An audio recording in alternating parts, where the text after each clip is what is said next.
Hello everyone, oasis biology मध्ये आपल्या सगळ्यांचं स्वागत आहे. बायोलॉजीने आपल्याला नेहमी एक कन्सेप्ट शिकवलेली आहे की एन्व्हायरमेंट नुसार स्वतःला अडॉप्ट करायला शिका. जर कॉम्पिटिशन मध्ये टिकून राहायचं असेल तर स्वतःमध्ये चेंजेस आणा. तर आजपासून आपल्या ओएसिस बायोलॉजी वरती स्मार्ट सेशन्स आपण स्टार्ट करतोय. या स्मार्ट सेशनचा पहिला चॅप्टर आपल्या स्क्रीन समोर दिसत असेल तर sexual reproduction in flowering plants हा आपला पहिला चॅप्टर क्लास 12 साठी असेल. तर चला आपण स्टार्ट करूयात आपल्या लेक्चरला. स्क्रीनवरती दिसत असेल आपण जे काही चॅप्टर स्टार्ट करतोय ते पूर्णपणे एनसीईआरटी बेस्ड असेल. म्हणजे एनसीईआरटी लाईन टू लाईन याच्यामध्ये इन्व्हॉल्व असेल, जे आपल्या नीट येणाऱ्या नीट एक्झामिनेशनच्या पॉइंट ऑफ व्ह्यूने खूप इम्पॉर्टंट ठरेल आपल्याला. तर चला आपली नेक्स्ट स्लाइड बघूया, ज्यामध्ये आपण सगळ्यात स्टार्टिंगला रिप्रोडक्शनच्या डेफिनेशन पासून कन्सेप्ट शिकायला स्टार्ट करूया. ज्यामध्ये आपण जेव्हा रिप्रोडक्शन शिकतो कोणत्याही, हे बघा बायोलॉजी कशी असते, बायोलॉजी शिकत असताना लक्ष घ्यायचं, कोणत्याही शब्दाच्या शेवटी जर TION येत असेल याचा अर्थ असतो प्रोसेस. रिप्रोडक्शन शन म्हणजे प्रोसेस, रेस्पिरेशन शन म्हणजे प्रोसेस, एक्सक्रीशन शन म्हणजे प्रोसेस, डायजेशन शन म्हणजे प्रोसेस. रिप्रोडक्शन म्हणजे ज्याच्यामध्ये रिप्रोड्यूस केलं जातो काय, ऑफस्प्रिंग.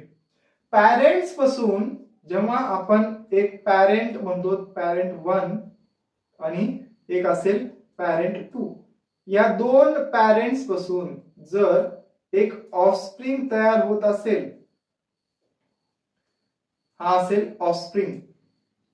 जर या दोन पॅरेंट्स पासून ऑफस्प्रिंग तयार होत असेल तर याला रिप्रोडक्शन म्हणायचं. सोपं आहे ना.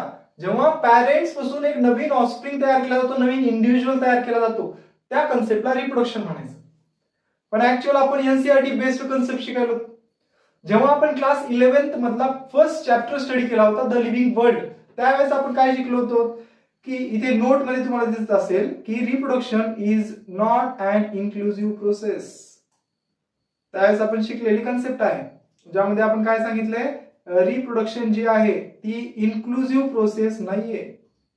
का बरं नाहीये बाबा? रिप्रोडक्शन आपण इन्क्लुझिव्ह फीचर लिव्हिंग ऑर्गॅनिझमचं का म्हणत नाही? म्हणजे ते एक लिव्हिंग कॅरेक्टर आहे असं म्हणतात, पण ते सगळ्यांसाठीच लिव्हिंग कॅरेक्टर असू शकत नाही असं देखील म्हणतात. त्यामध्ये एक रिझन आहे. जेव्हा आपण रिप्रोडक्शन स्टडी करतो तेव्हा रिप्रोडक्शन दोन प्रकारचं आपण स्टडी करतो की जर एखाद्या पॅरेंट पासून एक ऑफस्प्रिंग तयार होत असेल त्याला रिप्रोडक्शन म्हणायचं का? तर नाही. या ऑफस्प्रिंगने पुढे जाऊन जर सक्सेसफुली रिप्रोडक्शन केलं, याचा अर्थ तो ऑफस्प्रिंग जर फर्टाईल असेल, तो पुढे जाऊन रिप्रोड्यूस करू शकत असेल, तर या दोन पॅरेंट्सचं रिप्रोडक्शन सक्सेसफुल झालं असं आपण म्हणू शकतो. या पॅरेंट 1 आणि पॅरेंट 2चं रिप्रोडक्शन सक्सेसफुल कधी म्हणायचं? जेव्हा हा ऑफस्प्रिंग फर्टाईल असेल तेव्हाच आपण त्या दोन पॅरेंट्सचं रिप्रोडक्शन सक्सेसफुल म्हणू शकतो. मग या दोघांपासून तयार होणारा ऑफस्प्रिंग जर स्टराईल निघाला तर आपण या दोन पॅरेंट्स, हे जे दोन पॅरेंट्स तुम्हाला दिसत असतील, या दोन पॅरेंट्सचं रिप्रोडक्शन अनसक्सेसफुल म्हणू शकतो. कधी म्हणायचं अनसक्सेसफुल? जेव्हा या दोन पॅरेंट्स पासून तयार होणारा जो ऑफस्प्रिंग असेल तो स्टराईल निघेल, तो पुढे जाऊन रिप्रोडक्शन करू शकत नाहीये. मग अशा ऑफस्प्रिंगला आपण काय म्हणायचं? स्टराईल ऑफस्प्रिंग म्हणायचं. आणि ज्या पॅरेंट्स पासून स्टराईल ऑफस्प्रिंग तयार होते त्या पॅरेंट्सचं रिप्रोडक्शन अनसक्सेसफुल झालं. म्हणजे उदाहरणं काय आहेत का? तर आहे. आता आपण बघितलेलं आहे, म्यूल एक ॲनिमल आहे, तो म्यूल तयार होतो. It is a cross breed of horse and donkey. Donkey आणि हॉर्स मध्ये रिप्रोडक्शन केलं आणि तेव्हा जाऊन कुठे म्यूल तयार झाला. पण जेव्हा स्टडी करण्यात आली तेव्हा समजलं की हा जो म्यूल आहे तो कसा आहे,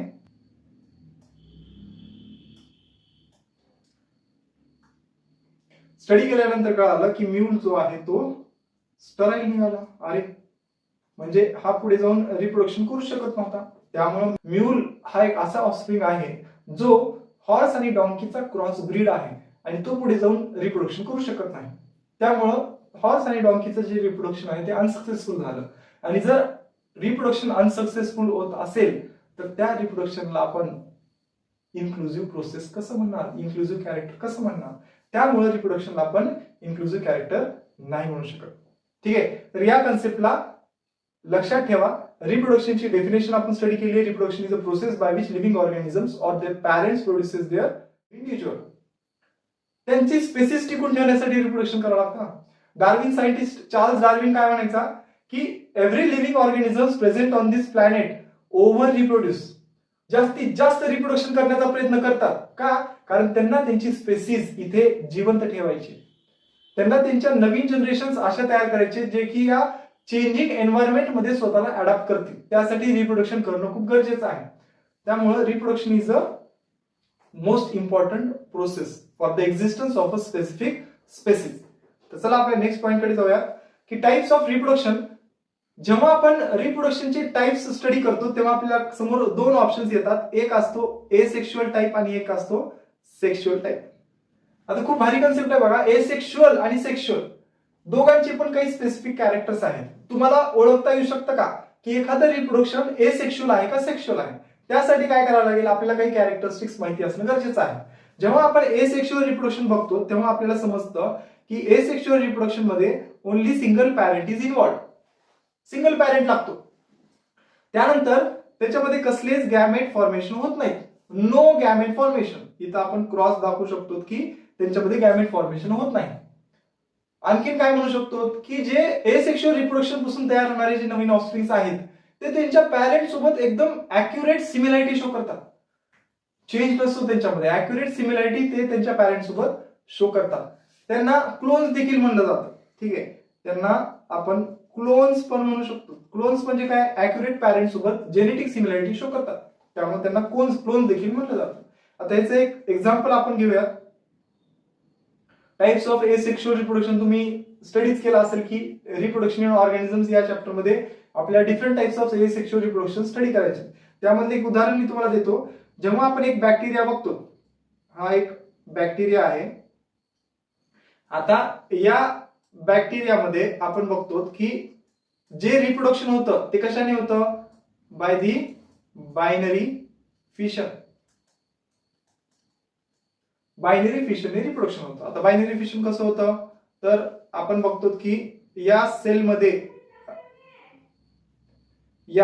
अशी डिव्हिजन होते आणि डिव्हिजन झाल्यामुळे ह्याच्यामध्ये एका सेल पासून असे दोन बॅक्टेरियल सेल जे की एकदम पॅरेंट सोबत ऍक्युरेट सिमिलॅरिटी शो करत आहेत, असे दोन बॅक्टेरियल सेल्स तिथे तयार होतात. आता हे जे बॅक्टेरियल सेल्स तयार झालेले आहेत हे दोन्हीही कसे असतील, सिमिलर असतील. म्हणजे आपण असं इथं लिहू शकतो की दे आर जेनेटिकली सिमिलर. असं आता मला सांगा याच्यामध्ये किती पॅरेंट्स इन्व्हॉल्व आहेत, only a single parent, one parent involve. आणि हे जे आहेत ते जेनेटिकली कसे असतील, सिमिलर असतील. प्लस याच्यामध्ये कसले गॅमेट फॉर्मेशन होईल का, तुम्हाला इथे कुठे गॅमेट फॉर्मेशन दिसायले का, तर नो गॅमेट फॉर्मेशन. असे एसेक्शुअल रिप्रोडक्शनचा एक टाइप आहे ज्याच्यामध्ये आपण बायनरी फिशन स्टडी करतो. आणखीन कोणते टाइप्स आहेत एसेक्शुअल रिप्रोडक्शनचे, तुम्हाला जर काही नोट्स पाहिजे असतील तर तुम्ही या स्क्रीनचा स्क्रीनशॉट घेऊ शकता, जेणेकरून तुम्हाला हे नोट्स तुमच्या स्टडीसाठी खूप इम्पॉर्टंट ठरतील. तर आणखीन आपण दुसरे टाइप्स बघूयात की कशा प्रकारचा एसेक्शुअल रिप्रोडक्शन किती प्रकारचे असू शकतात. आणखी हे काही प्लांट्स मध्ये, आता आपण sexual reproduction in plant study करतोय.